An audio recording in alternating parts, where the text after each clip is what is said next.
අයිබෝන් කියලා පිළිගන්නවා හැම නංගියෙක්ම මල්ලියෙක්ම. ඉතින් අධ්‍යාපන උසස් අධ්‍යාපන සහ වෘත්තීය අධ්‍යාපන අමාත්‍යාංශය යටතේ ක්‍රියාත්මක වන ජාතික අධ්‍යාපන විද්‍යාපීඨ සඳහා අයදුම් කරන්න බලාපොරොත්තු වෙන ඉන්න හැම නංගියෙක්ම මල්ලියෙක්ම විශේෂ නිවේදන කිහිපයක් මේ වීඩියෝ එක ඇතුළත තියෙනවා. සහ මේකට අයදුම් කරන්න බලාගෙන ඉන්නවා නම් මම මෙන්න මේ සම්බන්ධ දේවල් ටිකක් තමයි කියන්නේ. විශේෂයෙන්ම අපි කතා කරනවා මේ අවුරුද්දට අදාළව මොන වගේ මාසයක් ඇතුළතදී ඔයාලට මේ විද්‍යාපීඨ සඳහා අයදුම් කිරීම කරන්න ලැබෙවිද? ඒ වගේම තමයි ඔයා මේ සඳහා අයදුම් කරන්න බලාපොරොත්තු වෙන නම් ඔයාගේ අවම ඉස්සඩගේ මොන වගේ පරාසයක තියෙන්න ඕනේද සහ ඔයාලට මේකට අයදුම් කරනවා නම් මොන වගේ අවම සුදුසුකමක්ද තියෙන්න ඕනි කියන ඒවා ඊ අවුරුද්දට සාපේක්ෂව මේ අවුරුද්දත් එක්ක සංසන්දනය කරලි වෙලා පොඩි විස්තර ටිකක් ගෙනල්ලා තියෙනවා. ඒක නිසා ඔයාලා වීඩියෝ එක ස්කිප් නොකර විස්තර ඇතුව මේ විස්තර ටික හරියට දැනගන්න. එහෙනම් අපි වැඩි කතා නැතුව වීඩියෝ යන්න කලින් මතක් කරනවා. ඔයා දැනටමත් අපේ YouTube channel එක subscribe කරමු නැති කෙනෙක් නම් අනිවාර්යයෙන්ම YouTube channel එක subscribe කරන්න කියලා මතක් කරනවා. හරි අපි එහෙනම් වීඩියෝ එක ඇතුළට. අනිත් මම ඉස්සෙල්ලාම මතක් කරන්නම් මේ අවුරුද්දේ මුල ඒ කියන්නේ ජනවාරි මාසයේදී විද්‍යාපීඨයක් සඳහා ළමුන් ඇතුළත් කර ගැනීම සිදු වුණා. ඒ කුලියාපිටිය විද්‍යාපීඨයට අදාළව තමයි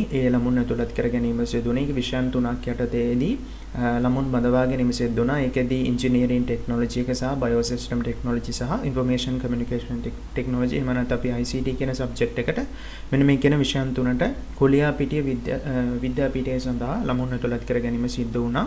ඉතින් ඒකේ ක්ලෝසින් ඩේට් එක තිබ්බේ 2025 1/10 වගේ. ඒ කියන්නේ සාමාන්‍යයෙන් දෙසැම්බර් මාසයේ මුල වගේ තමයි මේකට අයදුම්පත් කැඳෙව්වේ. ඉතින් මේ අවුරුද්දේත් අපිට බලා ගන්න පුළුවන් වෙයි දෙසැම්බර් මාසයේ මුල සිට ජනවාරි මාසයේ අග වගේ කාල පරාසයක් ඇතුළත ඔයාලට විද්‍යාපීඨ සඳහා ළමුන් ඇතුළත් කර ගැනීම සඳහා ඒ ඔන්ලයින් ඇප්ලිකේෂන් ප්‍රොසෙස් එක අනිවාර්යයෙන්ම මේ අවුරුද්දට අදාළවත් ඇයි. මොකද මීට කලිනුත් ඔයාලට විද්‍යාපීඨ සඳහා අයදුම්පත් කැඳෙව්වා කියලා විස්තරයක් ඔයාලට කලින් දකින්න හම්බෙන්නේ නැති. නමුත් ඒක හරියටම ගෙසට් වෙලා තිබෙන්නේ නැහැ. නමුත් මේ අවුරුද්දේ දෙසැම්බර් මාසෙ වගේ වෙද්දී ඔයාලට මේකට අයදුම්පත් පුරවන්න හැකියාව ලැබේ. ඉතින් මතක් කරන්න ඕනි මේ සඳහා ඔයාලට අවම සුදුසුකම් කිහිපයක් දක්වලා තිබෙනවා. ඉතින් මම මේ ගැසට් එකේ PDF එකත් ඔයාලට මගේ YouTube channel එකේ description එකේ දාලා තියන්නම්. මේකෙදි අනිවාර්යයෙන්ම ඔයාලට තියෙන සෑම අයදුම්කරුවෙක්ම ලංකාවේ පුරවැසියෙක් වෙන්න ඕනේ. ඒ වගේම තමයි ඔයාගේ චරිත සහතිකය සහ ඔයාගේ මානසික සෞඛ්‍යය ගොඩක් දුරට හොඳ මට්ටමක තියෙන්න ඕනේ. ඒ වගේම තමයි අවුරුදු 25කට අඩු වෙන්න බෑ කියන නීතියක් තියෙන. ඒ වගේම තමයි ඔයා විවාහක පුද්ගලෙක් වෙන්න බෑ මේ සඳහා අයදුම් කරනවා නම්. ඊට අමතරව ඔයා මේ සුදුසුකම් ඉල්ලනකොට මේ තියෙන්නේ ගිය අවුරුද්දට අදාළව ඒ කියන්නේ කුලියාපිටිය විද්‍යාපීඨයට අදාළව ළමුන් බඳවා ගැනීමේදී යාලා යොමු කරපු ගැසට් නිවේදනයේ මේ තියෙන්නේ. ඉතින් මම මේකෙදි විශේෂ දේවල් කියන්නේ නැහැ. මොකද විශේෂ දේවල් ඔයාලට මේ ටික PDF එක කියලා දාලා අදහසක් ගන්න. ඒ වගේම තමයි මම ඔයාලට මෙතන තව එකක් දීලා තියෙනවා.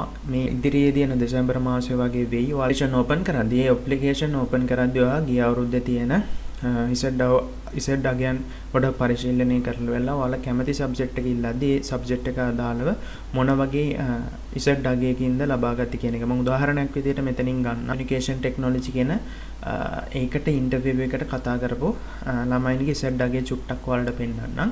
ඉතින් මේක ඔයාලා අනිවාර්යයෙන්ම බලලා පොඩි දලා අදහසක් ගන්න. මේ 2023 24 අදාළව විද්‍යාපීඨ සඳහා ළමුන් ඇතුළත් කර ගැනීමේදී එයාලා සලකා බලපු ඉසෙඩ් අගයන් තියෙන්නේ සාමාන්‍යයෙන් අම්පාර දිස්ත්‍රික්කයෙන් එයාලා ඉන්ෆර්මේෂන් ටෙක්නොලොජි සඳහා අරගෙන තියෙනවා. මේ දිස්ත්‍රික්ක බේස් කරගෙන අරගෙන තියෙන්නේ සාමාන්‍යයෙන් 1.6 තමයි අම්පාර දිස්ත්‍රික්කය ඇතුළතදී එයාලා බලලා තියෙන අවම සුදුසුකම විදියට සලකලා තියෙන්නේ.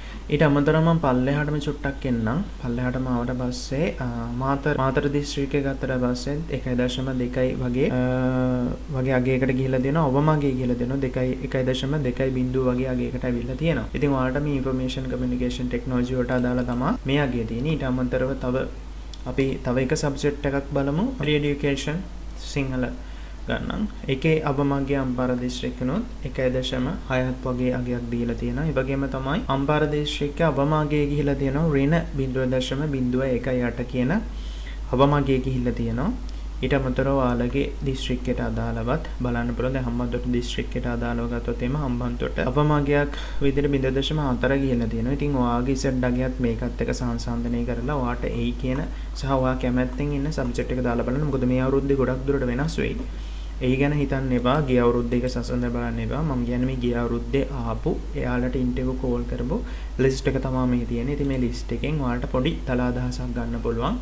ඔයාලා මේ විද්‍යාපීඨ අයදුම් කිරීමේදී ඔයාගේ සෙඩ්ඩගේ මොන වගේ අගයකද තියෙන්න ඕනේ කියන එක මේක පාදක කරගෙන ඉවලා මේකට ඇප්ලයි නොකර ඉන්න එපා. අනිවාර්යෙන් ඇප්ලයි කරන්න. ඇප්ලයි කරලා පොඩි දල අදහසක් ඔයා ගන්න. ඉතින් මේ අවුරුද්දේ දෙසැම්බර් මාසෙ වගේ මුල වෙයි. දෙසැම්බර් මුල සිටලා 2006 ජනවාරි මාසෙ වගේ වෙද්දි මේකේ ඇඩ්මිෂන් ක්ලෝස් කරයි. ඉතින් ඔය ටික තමයි මතක් කරන්න තියෙන්නේ. ඊට අමතරව ඔයාලට මොන හරි ප්‍රශ්නයක් තියෙනවා නම් කමින් සෙක්ෂන් එක ඕපන් කරලා තියෙනවා. සහ අපේ වෙබ්සයිට් එකත් එක නිතරම ඇලර්ට් එකේ ඉන්න. මොකද මම මේක ගැසට් වුණ ගමන්ම සහ අපේ Telegram group එක හරහා ඔයාලට විශේෂ නිවේදනයක් විදියට මේක ඇප්ලයි කරන්න ඔයාලට අපි chance හදලා දෙන්නම්. ඒ වගේම තමයි ඔයා දැන්ටමත් තාක්ෂණික උසස් අධ්‍යාපන ආයතනවල ඉගෙනුම් ලබන දරුවෙක් නම් අනිවාර්යයෙන්ම ඔයාට මේ සඳහා අයදුම් කරන්න හැකියාව තියෙනවා. සහ මේ අයදුම් කිරීමේදී ඔයා මොනම හරි හේතුවක් නිසා මේ සඳහා තේරීපත් වුණොත් ඔයාට උසස් අධ්‍යාපන ආයතන ඉවත්තලා මේ හරි ප්‍රශ්න තියෙනවා නම් ඔයාලට කමෙන්ට් සෙක්ෂන් එක ඕපන් කරලා තියෙනවා. කමෙන්ට් සෙක්ෂන් එක හරහා ඔයාලට ඕනම ප්‍රශ්නයක් අහන්න පුළුවන්. මම ඔයාලට දැක්ක ගමන්ම රිප්ලයි එකක් දෙන්නම්. ඒ වගේම තමයි මතක් කරනවා අපේ YouTube channel එක දැන්ටම subscribe කරලා නැත්නම් අනිවාර්යයෙන්ම subscribe කරන්න කියලාත් මතක් කරනවා.